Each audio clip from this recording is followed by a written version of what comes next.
This Sunday, September 29th at 2:30 p.m. at Westworth United Church, Virtuosi Concert kicks off their 2024-25 season with a concert called Everything is Green. Featuring the fabulous Looking Glass Ensemble, a creative collective from St. John's and Toronto. This is an ensemble that melds classical chamber music with contemporary dance. The members of the ensemble are clarinetist Christine Carter, dancer and choreographer Shannon Litzenberger, cellist Vernon Regier, and pianist Gregory O. Together, they are performing music from composers such as Vivian Fung, Randall Wolf, Arvo Pärt, and Beethoven, while giving a visual element to the audience by way of dancer. This is going to be a terrific show and a wonderful way to bring in another exceptional year of virtuosi concerts and programming. And joining me here over Zoom, I'm joined by clarinetist Christine Carter and dancer and choreographer Shannon Litzenberger. Hello to you both. So nice to meet you here over Zoom. Thanks for having us. Hi. Yes, thanks for having us. Mm-hmm. So it's my understanding that the two of you are the founding members of the Looking Glass Ensemble. How did the two of you meet? And can you talk about how that collaboration came about? Yes, well, we met the summer of 2019 when I was invited to Newfoundland to direct a couple of interdisciplinary productions with a Grossmorn Summer Music Festival. And so this was kind of a moment where we were dreaming and co-creating together productions that could cross disciplinary lines and involve the creative talents of musicians and dance as well as some elements of choreography. And so it was sort of that moment where Christine and I met and I guess the rest is history, but we really like the creative collaboration was really rich at that time. And I think we knew that we wanted it to continue. Yeah, Mm, for sure. And for both Shannon and I doing interdisciplinary work and across discipline lines, that was part of our practice, our artistic practice, independently of coming together for a long time. And for me, it was just such a joy to work with Shannon. She's a fantastic leader and a fantastic thinker and creative soul. So we decided to do a project at Memorial. It's 2 years ago now, almost exactly 2 years ago now, with Gregory O and with Vernon. So that was really like the first iteration of this. And it was just so much fun and so rewarding that we decided we wanted to find sort of an umbrella to house these different kinds of interdisciplinary projects. So that's how Looking Glass came about. yeah, and it really is interdisciplinary. I mean, I was on your website and I was reading that you make use of poetry and there's some film elements to the shows. And for me, I'm just thinking one of the benefits of that is you might be attracting audience members who might not go to a straight up classical music concert. What has that experience been like? And what are audience members telling you after seeing one of your shows? Well, I think we had so much excitement after the St. John's show for that reason, that there was just so much for people of all different kinds of backgrounds with the arts or not with the arts, that there were so many different access points for everybody. So we had Mm, young students coming up saying like, that's the best thing I ever saw, because they weren't expecting that from what they think of as a classical show. So the audience response has been really warm, and we've intentionally tried to keep the repertoire and what we're doing just really diverse so that it can connect with different people. mm, I mean, it's kind of interesting to think about how art is presented to audiences that, like in our system of cultural production, art is often siloed into its disciplines. But there's also this magical space of collaboration between disciplines. And even though the arts presentation world is not organized in that way, where like we go to music things or dance things or theater things or film things, I think there is an opportunity when these things intersect for a different kind of experience to be had. So it's not only that then a music interested audience will see dance or a dance interested audience will hear music. It's that this whole other kind of arts experience emerges that and like illuminates the gifts of each of the disciplines and then creates a unique experience that no discipline alone can offer. And I think that's what for me is so exciting about the kind of programs we're trying to build with Looking Glass. Yeah, really just sort of bringing it all together and getting as many people interested as possible. On Sunday, you're going to be joined by the pianist Gregory O and cellist Vernon Regier. How did you meet them? And does the personnel of the Looking Glass Ensemble change depending upon the show, or is there a core component of musicians? So maybe I'll take the first one and you can take the second. So Vernon Regier is my longtime colleague here at Memorial University in St. John's, and he's actually a Winnipeg native and has family there in Winnipeg. So he's super excited to come back. I've been here now a decade, and so I've been working with him throughout that time, and was just really excited about the possibility of having an ensemble that allows just more collaboration with him. Gregory O, I had met before in Toronto, but he joined us at MUN for 2 years as a faculty member. And so it really came sort of naturally working together. And with that particular combination came naturally out of us being in St. John's together. And it was just so fantastic working with Greg that even though he's back in Toronto, we just wanted to keep that going. So excited to be reunited. Yeah, and so, in terms of the ensemble of Looking Glass, like this is one of the areas where we're experimenting a little bit because, of course, different disciplines have different conventions of how they work. So, in the dance world, it's very common to have projects with collaborations of different groups of artists. And I think, in the music world, an ensemble tends to be like a fixed group of musicians that are working consistently together. And so we're kind of experimenting a little bit with the format of this. I mean, Christine and I are the co-founders and the sort of core, but we've created different programs with different groups of artists, and especially like with that interdisciplinary element in consideration, like when we want to do programs that involve different kinds of art forms, then it opens the potential of working with different artists, different combinations of artists. So this particular program is the four of us, and there may be a future program where it's a different configuration, but it's all a bit of an experiment. And so far, so good. The name of Sunday's concert is Everything is Green. And as I understand it, it's named for the American composer Randall Wolf's piece, Everything is Green. I was on his website this morning and I actually heard a version of this piece. It was for tape and flute and narrator. Christine, can you talk about this piece? And my understanding is he arranged it, another version for you. Is that right? That's right. So I first heard this piece in New York City when I was living there. Maybe I heard it about a dozen years ago, and I fell in love with this piece. It is so provocative. It's just an exquisitely beautiful work. And I also then really felt drawn to the interdisciplinary nature of his piece with, spoken word, this David Foster Wallace piece that the narrator speaks in this work. So I reached out to Randy and just asked if he had written for clarinet and told him how much I loved this piece. And he then offered to arrange it for me. So it's a work that I really fell in love with. I never thought I'd get to play it, and it became quickly one of my favorite works to play. And then during the pandemic, Shannon and I were talking, and it just seemed to lend itself to dance. And that's when sort of the idea of creating this dance film emerged, with Randy's full blessing. So he was all on board to have this added element, both in performance. So we have like a live performance version of the film, and then it also lives as a complete digital work. And so, Shannon, from a choreographic standpoint, what were you thinking when you heard the piece? And like, can you talk about the choreography that you did for the film? Yeah, I mean, this piece really it was a kind of challenge at the outset because the narration is done by a male voice from a male perspective, right? So the poem is speaking about a woman.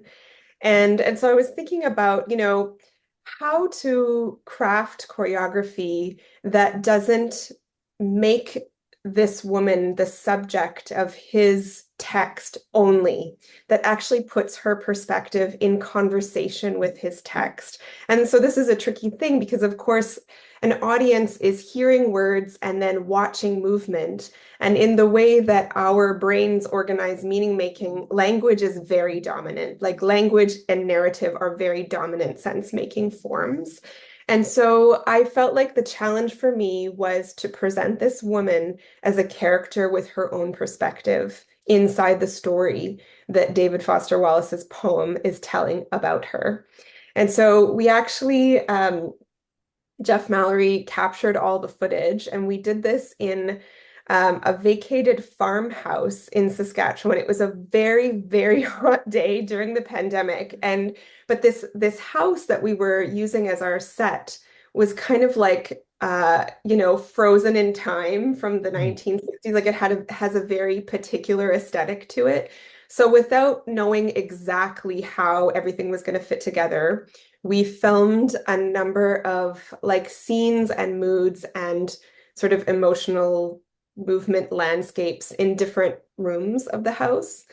And then from there, Nadia Van Massau edited these excerpts together to kind of shape a bit of a narrative for this female character who's the subject of the poetry.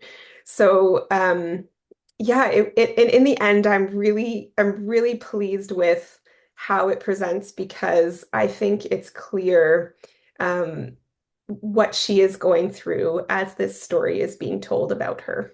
Mhm. The original text, my understanding, it takes place in a trailer park, in the original poem, right? And like, there's a wonderful moment in the poem where he's sort of describing the yard outside the trailer park. How do you depict that in the film? Well, you'll have to come and see that. I think I don't want to give it all away, but yes, there are some moments outdoors, there's some moments indoors, and of course, it's also an interpretation. So yeah, you'll see there is a particular aesthetic to this film because of its location and because of the house that we used to film it. And I have to give a shout out to Joran and Neil Weber, who are great friends of mine from way back in high school, who lent access to this house that belonged to Joran's grandmother. So it was like also a beautiful gift to just have this particular space available. And it really lends itself beautifully to the context of this film. Perfect, perfect, perfect. One of the other works on this Sunday's program is Arvo Pärt's mesmerizing Spiegel and Spiegel, Mirror and Mirror. It seems perfect for dance. For me, it seems like a no-brainer. Shannon, can you talk about the choreography for this piece? What did you do? Yeah, I mean, this piece is perfect for dance because it has been interpreted by many choreographers and also like many very famous choreographers. And so this makes it for me like a real challenge as a choreographer to take it on, like to actually create my own choreographic and movement interpretation to the work. So I made a really clear decision about how I wanted to um, add movement to this piece. So instead of thinking of it as an elaborate choreographic form, like thinking about how to like shape the work in time and space, I thought about it instead as an embodied meditation. So again, also thinking about the practicalities of like the concert venue structure as one that doesn't always have all the things that dance needs, like a lot of space and a sprung floor and lighting and Yeah, right, like right, right. lighting. So really the piece unfolds more or less on the spot. And it's really about, I mean, this piece of music is also this sort of long and extending lines, like Right. phrasing lines of Yeah, music, right? long phrases. Yeah. Long phrases, yeah, and phrases that get longer and longer as the piece unfolds. And so for me, I decided to just foreground the reflective embodied experience inside of that. Because I mean, the music itself is so beautiful. And I didn't want it to be any more than it absolutely had to be. And so my hope is that the choreography that accompanies this will be a kind of way of amplifying the audience's emotional journey Mhm. through these long meditative lines of the Yeah, music. hypnotic. Yeah, sounds great. Christine, can you talk about the Vivian Fung piece on the program? She's a wonderful Canadian composer. What's the piece like and what's its title and all? Give us the nitty gritty. So it's called the Billy Collins Suite because it uses three poems by Billy Collins. And it's just such a fun, evocative, whimsical piece. We have so much fun playing with it or playing it, and I think the audience also has fun with it. So the first movement is called Insomnia, and it's all about this man who will not get off the bicycle. This idea of like the spinning in your head when you're trying to fall asleep at night. Um, Second one is takes place during the night and like man in the moon imagery. And the third one is called The Willies, which is just hilarious, taken from like ads for, disinfectants and these kinds of things. I mean, it's just really, really fun and really lighthearted. So the music is lighthearted. Shannon is narrating the poetry, which is embedded in the works. So the narrator is really a fourth chamber ensemble member. Yeah, it's just super fun. She's done It, such a brilliant job. like what are the textures like? Well, can you describe like some of what the musical textures are like? Yeah, it's not like your Beethoven heavy harmonies and heavy textures. It's like lighter texture wise and very varied as well. So there are moments that feel, contrapuntal and, little mini cannons that happen, or some moments that are really just textural for texture's sake, where we're kind of in that first movement playing these rapid figures representing that spinning bicycle wheel. Mm, So it really has a lot of gesture, a lot of character, and a lot of variety. There's like sort of a lot of moment to moment shifting in the mm. gestures. Oh, it's going to be great. Yeah, she's a wonderful composer. I would say one of the centerpieces on the program is Beethoven's fantastic trio for clarinet, cello, and piano. I might be biased. I myself am a clarinet player. I've played this piece a few times. Uh, Christine, what do you love about this piece? Soft one across the plate. Yeah, I mean, it's just fun. And I have to say, with these particular players, we've been rehearsing the last 4 days, I guess. And I'm having so much fun playing this. The first and last movements are fun, lighthearted. The second movement is gorgeous, as you know, if you've played it. Mm-hmm. Just the most lyrical, yeah, sumptuous work, that middle movement. But the outer movements are a lot of fun, lots of really rapid passage work for Greg. So you'll get to hear his pianistic chops, which are pretty epic. And Um, there's that fantastic theme and variations in the final movement, which is just stellar. Exactly, exactly. And just really lighthearted. Like the last movement is about like now I must eat. It came from this text from I this can't opera. remember. Yeah, Mhm. yeah. So yeah, I mean, it's a fairly large scale work. It's about 20 minutes, 18 minutes in length. And earlier in his career. So there's a lot of like the stuff from Beethoven that we love. Um, but it also has, especially that third movement, just this really lighthearted Yep. fun. Yeah. It's the three musicians getting together and having a great time. Yeah, for Yeah. sure. The concert on Sunday is going to be so good. I'm going to wrap up the conversation by asking what the both of you are looking forward to most about coming to Winnipeg to perform. I'm looking out the window right now. The weather looks great and it's supposed to be good as of Sunday. Christine, maybe I'll start with you.